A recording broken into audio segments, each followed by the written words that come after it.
Chapter 12.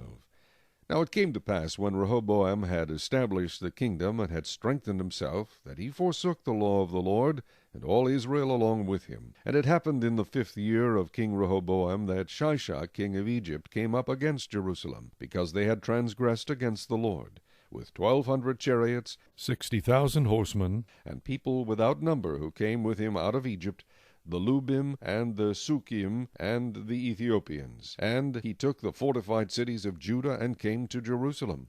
Then Shemaiah the prophet came to Rehoboam and the leaders of Judah, who were gathered together in Jerusalem because of Shishak, and said to them, Thus says the Lord, You have forsaken me, and therefore I also have left you in the hand of Shishak.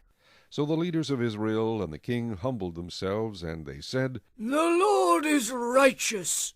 Now when the Lord saw that they humbled themselves, the word of the Lord came to Shemaiah, saying, They have humbled themselves, therefore I will not destroy them, but I will grant them some deliverance.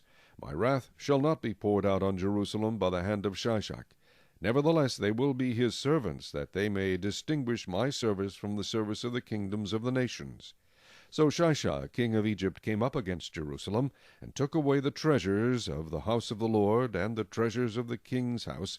He took everything. He also carried away the gold shields which Solomon had made. Then King Rehoboam made bronze shields in their place, and committed them to the hands of the captains of the guard, who guarded the doorway of the king's house. And whenever the king entered the house of the Lord, the guard would go and bring them out. Then they would take them back into the guardroom.